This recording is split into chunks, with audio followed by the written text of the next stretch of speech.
오늘 이 시간 기쁨의 생활, 기쁨의 생활이라는 제목으로 우리 어르신들과 함께 하나님 말씀을 나누려고 합니다. 우리가 살아가다 보면 많은 선택을 하게 되어 있는 것 같습니다. 이제 막 알람을 맞춰놓으면 따르르릉 하고 이렇게 울리잖아요, 그죠? 근데 너무 몸이 피곤해요. 행복한 모임에 나오셔야 되는데, 또는 주일에 예배 드리러 가야 되는데 너무 몸이 피곤해서 조금 더 자자 이렇게 내가 선택하면 나중에 늦게 일어나잖아요. 그러면 이제 시간이 너무 촉박한 거예요. 근데 식사를 하고 가셔야 되는데, 식사를 하고 가면 늦는데 식사를 또 해야 되나 말아야 되나, 또 선택을 해야 되는 거예요. 선택을, 끊임없는 그 선택을 하면서 우리가 살아갑니다. 만약에 어떤 선택을 했다면 그 선택한 것에 집중해야 돼요. 제가 오교구, 경기도 광주 쪽에 거주하시는 우리 성도님들을 섬기고 있는데, 오교구에 계신 어떤 성도님들을 신방하다가 40대 한 중반에 아주 젊으신 우리 남자분 부부를 신방한 적이 있었어요. 그분은 큰 회사에서 재무를 담당하시는 분이었어요. 그런데 아시다시피 이렇게 직장 생활을 하고 또 회사의 규모가 크면 클수록 재무 관리를 잘 해야 되잖아요. 그러려면 세금도 또 많이 내야 됩니다. 그죠? 그런데 오너, 그 CEO가, 회장님이 이렇게 경영을 하는 데 있어서 내 위치는 지금 재무 담당인데 이분이 선택할 수 있어요. 이렇게 좀 돈을 좀 이렇게 숨기거나 또 이렇게 사용되는 금액들을 좀 이렇게 숨겨서 세금을 좀 적게 낼 수 있도록 네가 이렇게 한번 해봐라 라고 위에서 이렇게 오더를, 지시를 내리면 담당하는 사람이 어떻게 해요? 이걸 해야 되나 말아야 되나 막 선택을 해야 되는 거예요. 윗사람이 시키는데 내가 하기 싫다, 나는 그리스도인이다, 전 하기 싫습니다, 이렇게 딱 잘라서 얘기하면 그냥 딱 잘리는 거예요. 그죠? 그러니까 똑 하고 잘려요. 그러니까 이거 그럼 어떻게 해야 되나 고민이 있으셨던 거예요. 이분이 고민이, 내가 그리스도인으로 이 땅에서 어떻게 내가 맡은 이 자리에서 살아가야 하는지에 대해서 심각하게 고민하신 거예요. 그리고 두 가지의 안을 이렇게 회장님께 올려드리는 거예요. 회장님, 이렇게 해서 우리가 탈세를 하면 지금 당장은 돈을 세이브하고 절약할 수 있지만 이것이 계속 누적되다가 언젠가 드러나게 되면 회사에 큰 위기를 겪게 됩니다. 또 한 가지는요, 정직하게 원래 우리의 있는 모습 그대로 세금을 그대로 내게 되면 지금은 조금 힘든 것 같고 좀 아까운 것 같은데 오랫동안 이 회사가 견실하게 잘 설 수 있습니다. 선택은 회장님께서 하시면 됩니다. 지혜롭죠, 그죠? 지혜로워요. 그런 이야기들을 이렇게 얘기해 주는 거예요. 제가 할 수 있는 최선인 거예요. 있는 그 자리에서. 제가 그 집사님을 만나고 이렇게 이야기를 나누는데 너무너무 이렇게 도전이 되더라고요. 우리 성도님들이, 이렇게 젊은 분들이 회사에서 치열하게 내게 있는 그 삶의 현장에서 어떻게 하면 그리스도인으로 멋지게 살아갈 수 있을까, 정말 부끄럽지 않은 그리스도인으로 살아갈 수 있을까 고민하고 애쓰고 치열하게 살아가는 모습이 고스란히 느껴지더라고요. 하나님 앞에서 끊임없는 이런 선택을 하게 될 때 때로는 그 선택이 반복적일 때가 있어요. 저는요, 이렇게 월요일 날 쉬는데 쉴 때 아침에 이렇게 아내랑 같이 마트에 가서 장 보는 걸 좋아해요. 제가 이렇게 아내랑 같이 이렇게 마트에서 장 보는 걸 좋아하는데, 이렇게 장을 보다 보면은 뭐 이렇게 맨날 이렇게 늦는 게 있어요. 음식이 보면은요, 이렇게 늘 먹는 게 있잖아요. 늘 먹는 게. 근데 뭐 늘 먹지 않는 거를 담을 때는 많지 않더라고요. 그럼 사라는 게 이제 두부, 이제 계란, 무슨 라면, 무슨 뭐 이렇게 뭐 떡국떡, 뭐 파, 뭐 이제 뭐 고기 뭐 돼지고기 가른 거, 카레, 뭐 제가 다 외우고 있잖아요, 지금. 늘 먹는 거거든요. 그거를 늘 먹어요. 그래서 혼자 장보라고 해도 다 볼 수 있을 만큼 늘 집에 뭐가 떨어졌는지 보고 이렇게. 그러면요, 이렇게 먹는 게 비슷하잖아요. 식구가 먹을 식의 입구가 식구거든요. 같은 힘으로 먹는 사람이 식구예요, 사실은. 그래서 먹는 게, 가족들은요, 먹는 게 대부분 비슷해요. 비슷해서 질병이나 건강 상태를 보시면 비슷해요. 그렇죠? 왜냐하면 먹는 게 비슷하거든요. 먹는 게 늘상 먹는 게 비슷하기 때문에 그런 반복되는 선택을 통해서 삶의 방향이 달라지게 되어 있는 거예요. 교회를 나올 때도 그런 것 같아요. 저는 이제 집이 우면동이에요. 저기 코스트코 있는 데인데 우면동에서 올라오면 좀 빨리 나와야 돼요. 집에 거리가 있는 사람들, 또 우리 어르신들 가운데서도 이렇게 멀리서 버스 타고 이렇게 지하철 타고 오시는 분들이 몇 분 계시더라고요. 보니까 이렇게 오실 때 멀리 계신 분들은 어떻게 하죠? 지각할까봐, 늦을까봐 이렇게 막 일찍 서둘러요. 학교 다닐 때도 그랬던 것 같아요. 이렇게 학교 담벼락 옆에 사는 친구들은요, 지각을 잘해. 학교 담벼락 옆에 그냥 일어나면 1분, 2분이면 오는데 이게 마음의 여유가 있어. 뭐 바로 학교가 옆인데, 뭐 바로 교회가 옆인데, 뭐 이렇게 지각을 이렇게 하는 거예요. 근데 멀리 사는 친구들은 오히려 부지런을 내요. 이렇게 부지런하게 와서 먼저 와 있더라고요. 보니까 그게 다 뭐예요? 반복되는 선택 속에서 이루어지는 삶의 방향이에요. 그래서 어떤 것을 선택하려면 또 어떤 것을 어떻게 해야 되죠? 포기해야 돼요. 그죠? 다 선택할 수 없어요. 어떤 것을 선택하면 어떤 것을 이렇게 내려놓아야 됩니다. 그럼 선택했으면요, 거기에 집중해서 살아가야 합니다. 우리 어르신들이 책을 통해서 또는 교육을 통해서 주변 사람들을 통해서 이런저런 수많은 이야기를 듣지만 결국 선택을 하고 살아온 삶의 흔적이 바로 지금 여기 오늘 이 자리에 계신 오늘의 우리 어르신들의 모습입니다. 이 복음을 통해서, 이 그리스도의 복음을 통해서 그리스도인이라고 하는 우리가 이 땅에 발을 딛고 살지만 천국의 소망을 바라면서 살아가시는 우리 참된 그리스도인의 모습은 뭔지 좀 살펴보고 하나님의 영광을 위하여 살아간다는 게 무엇인지 좀 같이 확인하고 도전받는 시간이 되었으면 좋겠습니다. 빌립보서 말씀은 이렇게 잘 살펴보시면 그리스도인이 고난 가운데 있을 때, 내가 이렇게 푸른 풀밭에 또 푸른 초장에 누일 때도 있고 또 기쁨 가운데 지낼 때도 있지만 아시는 것처럼 사망의 음침한 골짜기를 다닐 때도 있거든요. 사도 바울이 그런 힘든 고난의 여정 속에서, 그런 어려운 상황 속에서도 흔들리지 않는 믿음 가지고, 하나님, 복음으로 사는 게 무엇입니까? 그리스도인의 고난 가운데서, 고난 중에도 그리스도인으로 살아가는 게 무엇입니까? 고민하면서 빌립보 교회 성도들에게 편지하는데 그 구원의 기쁨과 감격과 확신을 가지고 살아가시는 우리 어르신들이 되셨으면 좋겠습니다. 제가 어제 한 통의 전화를 받았어요. 모르는 이렇게 번호가 뜬 거예요. 저희 교구 성도님들이 1000여 명 계시는데 그 번호는 저한테 다 입력이 되어 있어요. 그래서 뜨면 누군지 다 알아요. 근데 전혀 아닌 사람의 연락처가 이렇게 떠서, 핸드폰이 떠서 이렇게 받을까 말까 하다 이렇게 받았어요. 그 자매가 누구였냐면 송현주 자매였는데 지난 목요일 날 아버지가 60세이신데 출근을 하셨어요. 이렇게 아빠 회사 다녀올게 하고 출근을 하셨다가 과로사로 돌아가셨어요. 전혀 준비가 되지 않은 이별이었어요. 전혀 준비가 되지 않았어요. 그 자매가 3남매 중에 중간에 둘째였는데 위로 오빠, 아래로 남동생이 있는데 오빠랑 그 아래 남동생은 신앙생활을 하지 않아요.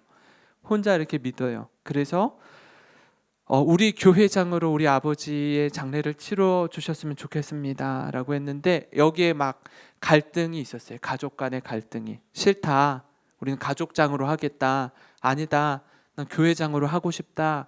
이 막 갈등 속에서 교회장으로 하기로 했어요. 그래서 이제 당진에 선산이 있다고 해서 이제 매장을 한다고 해서 이제 발인과 하관을 지난 토요일 날 했습니다. 지난 토요일 날 했는데 여기 우리 운구 위원들이 계세요. 우리 행복한 모임 어르신들 가운데 장례만 나면 발인과 하관을 저랑 같이 다니시는 우리 행복한 모임 어르신들이 계세요. 관을 들고 6분이 관을 들고 이렇게 가시는데 이 첫째 아들이 너무 마음이 이렇게 힘든 거예요. 모든 게 불편한 거예요. 기독교 장으로 하는 게. 그러니까 이렇게 공격적이고 싫고 힘들어요. 근데 그런 가운데서도 저희가 이 가정을 위해서 섬기기 위해서 처음부터 마지막까지 이렇게 잘 섬겼습니다. 근데 이 자매가 전화가 온 거예요. 목사님, 너무너무 그때 감사했습니다. 저 누구누구입니다. 우리 아버지 장례 가운데 이렇게 애써 주셔서 감사합니다. 사실 이 전화를 준 거예요. 근데 사실 저는 장례를 많이 했거든요.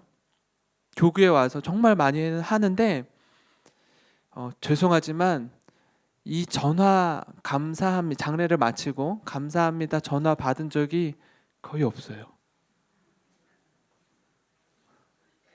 전화 한 통 받은 적이 거의 없어요. 제가 그 자매한테 제가 고맙다고 더 많이 말했던 것 같아요. 전화 줘서 고맙다고. 하나님 앞에서 우리가 어떻게 살고 어떻게 죽음을 맞이해야 되는지 깊이 있게 생각하고 고민했으면 좋겠습니다. 오늘 좀 같이 나눌 말씀은요, 복음에 합당한 삶을 살아가는 게 뭔가, 복음에 합당한 삶이란 무엇인가를 같이 나누려고 하는데요. 그 첫 번째는 복음을 위해, 다른 것 아니라 복음을 위해 서로 도우며 마음을 하나로 모으는 삶이 복음에 합당한 삶이라는 겁니다. 제가 27절, 28절의 말씀을 읽어드리겠습니다. 오직 너희는 그리스도의 복음에 합당하게 생활하라. 이는 내가 너희에게 가보나 떠나 있으나 너희가 한 마음으로 서서 한 뜻으로 복음의 신앙을 위하여 협력하는 것과 무슨 일에든지 대적하는 자들 때문에 두려워하지 아니하는 이 일을 듣고자 함이라. 이것이 그들에게는 멸망의 증거요 너희에게는 구원의 증거니 이는 하나님께로부터 난 것이라. 이렇게 말합니다. 이 땅에 발을 디디고 살지만 하늘의 시민권을 가진 자로 바울은 우리에게 책임 있는 삶을 요청하고 도전하고 있습니다. 지도자는요, 어떤 단체나 기관이나 교회의 또는 우리 나라의 대표성을 띤 리더는요, 함부로 말하거나 행동하지 못합니다. 그렇죠? 우리 교회 담임 목사님은 그래도 교회를 다니고 신앙생활을 하는 사람들은 우리 교회 성도뿐 아니라 다른 교회 성도들도 알까요, 모를까요? 아는 사람이 제법 많습니다. 제법 많아요. 그래서 여기 탄천을 걷거나 여기 뒷산을 이렇게 거닐거나 할 때도 우리 교회 성도가 아닌데 이렇게 붙어요. 이렇게 목사님 반갑습니다. 하나님의 목사님 만나라고 제가 이렇게 나오게 한 것 같습니다. 그러면서 자기의 이야기들을 나눕니다. 공항에 가면 어떨까요? 비행기를 타잖아요. 비행기를 타고 이제 미국에 가면 한 12시간이 걸리는데 옆자리에 앉은 분이 목사님을 알아보는 거예요. 목사님, 이건 하나님의 은혜입니다 하고 12시간 동안 계속 얘기를 거는 거야. 자기 인생의 고민, 아픔, 슬픔, 목사님의 비행기에서 뛰어내릴 수도 없고 꼼짝없이 12시간 동안 이걸 다 들어주셔야 되는 거예요. 다 들어주셔야 돼요. 공의는 그런 거예요. 쉽지 않습니다. 그래서 말 한마디 잘못하면 큰일 납니다. 큰일 나요. 연예인이나 정치인도 마찬가지입니다. 어떤 단 한 번의 행동을 잘못해서 또는 단 한 번의 말 한마디의 실수로 그동안 모든 것을 쌓아놓은 명예나 인기나 부나 모든 것을 단 한 번의 실수로 잃어버리는 이야기들을 많이 들어보셨을 겁니다. TV나 다 보셨을 거예요. 이처럼 우리가 예수님을 믿는다라고 하면서 복음을 전하는 이 목사들, 교회 목회자들이 있는데 이전에는 그래도 많이 존중해주고 존경받았습니다. 지금은요, 목회자들의 권위가 땅에 떨어져 있고 또 목사의 말이라면 웬만하면 믿어줬었는데 이제는 어지간하면 믿지 않는 세상이 되었습니다. 왜요? 하나님 앞에서 믿음으로 살아가야 하는 목회자들이 약한 모습, 또 악한 모습을 많이 성도님들에게 보여주었기 때문입니다. 복음을 위해서 산다는 것, 그리스도를 위해서 우리 자신이 어떻게 하면 믿음의 사람으로 살 수 있을까? 그 첫 번째가 마음을 하나로, 복음을 위해서 마음을 하나로 가진 공동체가 되어야 한다는 겁니다. 교회를 어지럽히는 사람들은요, 교회에 처음 나온 초신자들이 아니라는 거 아시죠? 교회에 처음 나오신 분들은 어떻게 해야 교회를 어지럽히는지 몰라서 못 어지럽혀요. 사실 몰라요. 이걸 어떻게 어지럽혀야 되지? 이걸 어떻게 힘들게 해야 되는지 몰라요. 그럼 누가 교회를 어지럽히고 힘들게 해요? 교회 오래 다니신 분들, 권사님들, 장로님들, 이렇게 교회에 오랫동안 헌신한 분들이 흔들어 놔요. 공동체를 막 흔들어 놔요. 복음에 합당한 삶은요, 마음을 하나로 모으는 것에서부터 시작합니다. 내 것을 좀 양보하고 내 생각을 좀 내려놓고 다른 사람들의 이야기에 좀 귀를 기울일 줄 아는 넉넉함으로부터 시작되는 겁니다. 더 나아가서 한 뜻으로 그렇게 마음을 같이 한 사람들이 한 가지 목표를 향해서 같이 나아가는 겁니다. 중요한 건요, 이게 있어요. 사실은 어떤 결정을 하고 어떤 이렇게 하나의 마음을 모으는 과정에 있어서는요, 치열하게 토론해도 돼요. 더 가장 베스트의 방법을 찾기 위해서, 우리 교회의 건강함을 위해서, 우리 가족이 이렇게 더 건강하게 하나님 앞에서 서기 위해서는요, 치열하게 토론하는 과정은 꼭 필요합니다. 이런 의견을 제시해도 좋고 저런 의견을 제시해도 좋아요. 그러다가 이제 어떤 하나의 의견이 모아지면요, 그럼 어떻게 해야 돼요? 그것을 이제 뜻으로 받고 힘을 모아 주어야 돼요. 그 결정이 내가 낸 결정일 수도 있고 다른 사람이 낸 결정일 수도 있어요. 그렇죠? 다른 사람이 낸 결정이 채택되어서 그것이 뜻이면 어떻게 해야 돼? 이제 그때부터는 내 생각을 내려놓고 이제는 마음을 모아서 쫙 한 마음과 한 뜻으로 가야 돼요. 그런 결정이 났는데도 불구하고 계속 내가 어떻게 해요? 나는 싫어, 나는 동의하지 않아 하고 계속 섭섭이가 들어가서 그 바지 끄는 길을 계속 내리려고 하면은 공동체가 살아나요? 죽어요? 죽어요. 그러면 안 됩니다. 그 마음이 없으면 교회가, 공동체가 하나로 협력하지 못합니다. 로마 군인들이 전쟁을 할 때 맨 1열에, 아마 영화를 보신 분들은 아실 거예요. 영화를 보신 분들은 자기 몸을 전체를 다 가릴 수 있는 어마어마한 방패를 들고 쫙 서요. 그리고 그렇게 도열에 있는 군인들이, 맨 1열에 선 군인들이 이렇게 박자를 맞춰서 한 템포씩 쫙 하고 전진합니다. 거기에 뚫리면은요, 틈새가 보이면 어떡하죠? 저쪽 적군이 그 방패를 뚫고 틈새가 보이면 찌르고 이제 들어오기 시작하는 거예요. 그래서 빈틈을 보이면 안 돼요. 그러려면 어떻게 돼요? 한 마음과 한 뜻으로 협력해야 돼요. 그게 협력이라는 단어예요. 그래서 척 하고 쭉쭉쭉 밀고 공격하고 전진해 나아가는 거예요. 그게 협력이라는 단어입니다. 그 모습이 우리에게 있어야 된다는 거예요. 하나님께서 우리에게 주신 마음, 같이 한번 읽어볼까요? 시작. 하나님이 우리에게 주신 것은 두려워하는 마음이 아니요 오직 능력과 사랑과 절제하는 마음이니. 아멘. 하나님이 우리 인생의 계획과 섭리를 붙들고 계심을 믿습니까? 그렇다면 우리에게는 완전한 끝이나 멸망은 없다는 사실을 믿으시기 바랍니다. 설령 우리의 목숨을 잃는다고 할지라도 우리 주 사랑에서 우리를 끊을 수 없다고 성경이 담대히 선포하고 있습니다. 이 부분도 같이 한번 힘있게 한번 읽었으면 좋겠습니다. 로마서 8장 38절 39절 말씀입니다. 시작. 확신하노니 사망이나 생명이나 천사들이나 권세자들이나 현재일이나 장래일이나 능력이나 높음이나 깊음이나 다른 어떤 피조물이라도 우리를 우리 주 그리스도 예수 안에 있는 하나님의 사랑에서 끊을 수 없으리라. 아멘. 아멘. 이 믿음의 고백이 있으시는 우리 어르신들이 되셨으면 좋겠습니다. 장례를 다녀오는 길에 어떤 장로님께서 이런 말씀을 하셨어요.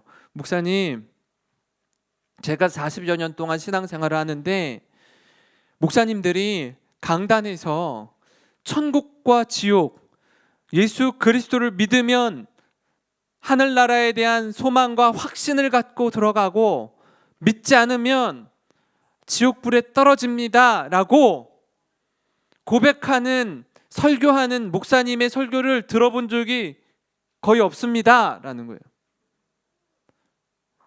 목회자들이, 목사님들이 축복, 평안, 안정 이런 말만 한다는 거예요. 그래서 사람들이 조금만 이런 얘기하면 삐치고 손가락질하고 혈기내고 화내니까 두려워서 목사님들이 말을 못한다는 거예요. 우리 어르신들 정말 우리 호흡 있는 동안에 하나님을, 예수 그리스도를 구주로 믿어야 구원 얻는 줄 믿습니다. 제가 기도하기는 우리의 영이 흐려지지 않고 하나님께서 우리를 불러 가실 때까지 예수 그리스도를 주님으로 고백하시며 하나님 부르시는 그날에 주 예수여 어서 오시옵소서라고 마라나타 믿음으로 고백하는 우리 어머님 아버님들이 되시기를 주님의 이름으로 축원합니다. 그 기회는요, 호흡 있는 날 동안입니다. 생명 있을 때에까지가 하나님께서 우리에게 예수 그리스도를 영접하도록 주신 기회라는 것을 놓치지 않으셨으면 좋겠습니다. 정말 간곡하게 간절히 요청드리는 건 예수님을 구주로 받고 믿음의 확신을 갖고 살아가시는 우리 어르신들이 되시기를 주님의 이름으로 축원합니다.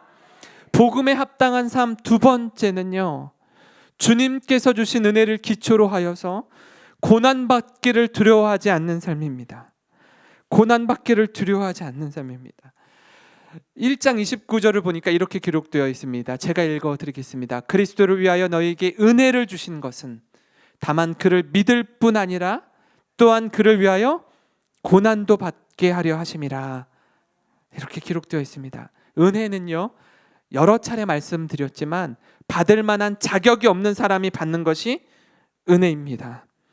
우리가 한 달 또는 수년 동안 일해서 받는 월급이나 퇴직금을 그걸 받으면서 은혜를 입었다라고 하지 않습니다. 왜냐하면 열심히 땀 흘려 수고한 대가로 받는 것이기 때문에 그렇습니다.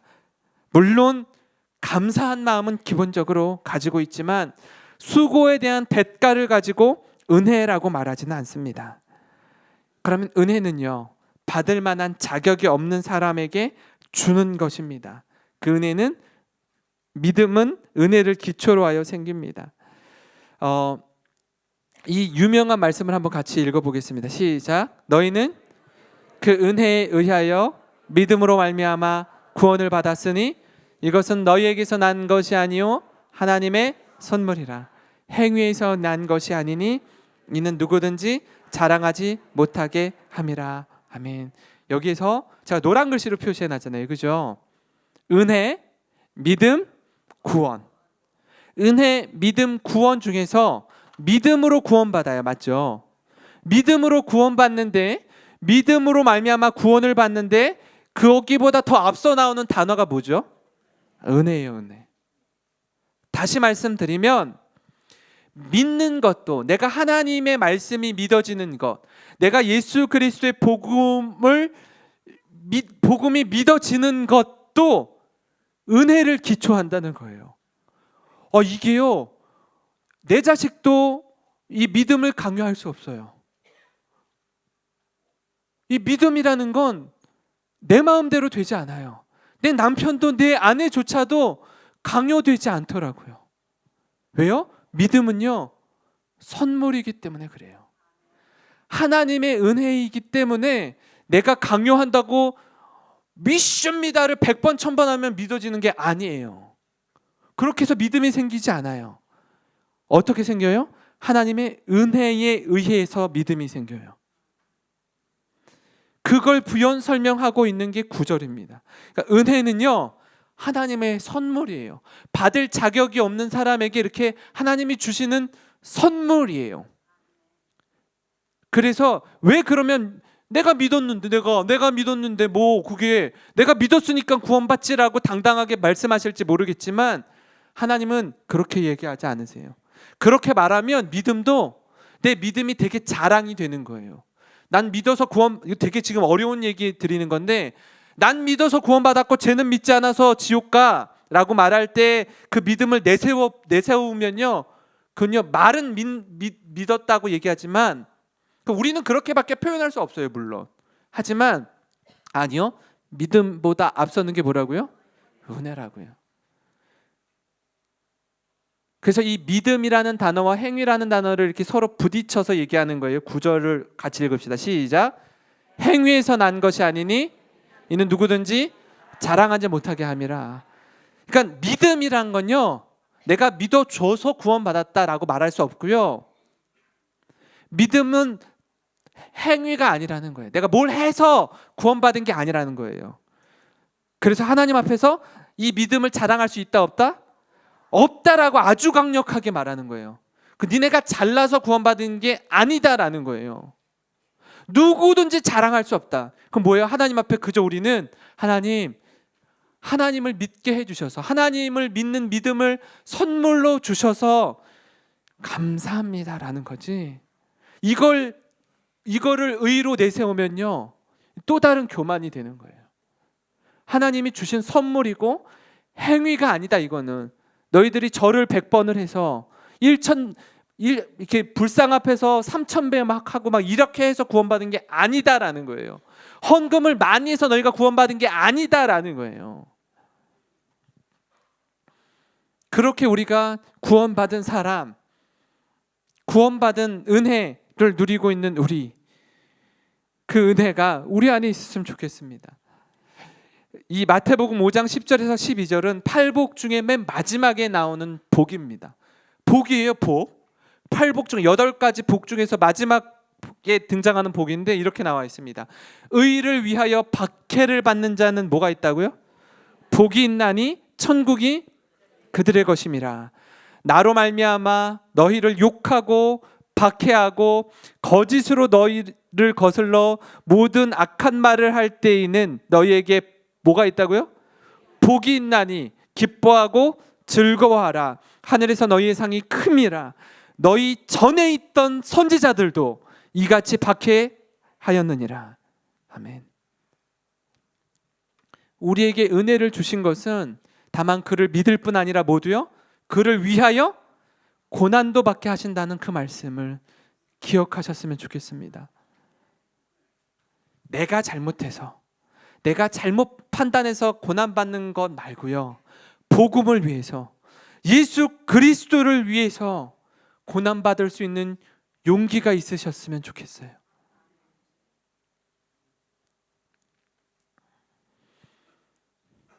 그 은혜가 아니면 우리가 살아갈 수 없습니다. 바울이 감옥에 갇힌 상태에서 편지를 쓰면서 나는 복음에 매이지 않는다. 복음이 매이지 않다는, 나는 옥에 갇혀 있을지 모르지만 복음은 매일 수 없다라는 것을 알고 있었습니다. 그래서 옥 중에서도 기쁨의 찬양을 불렀던 사도 바울의 모습을 보면서 하나님, 우리 인생이 상황 때문에 뒤로 물러나거나 침륜에 빠지는 것이 아니라, 그것 때문에 두려워하는 인생을 살아가는 것이 아니라 하늘의 시민권을 가진 사람답게 복음에 합당한 삶으로 살아가는 우리 사랑하고 존경하는 어머님, 아버님들이 되시기를 주님의 이름으로 축원합니다. 아멘.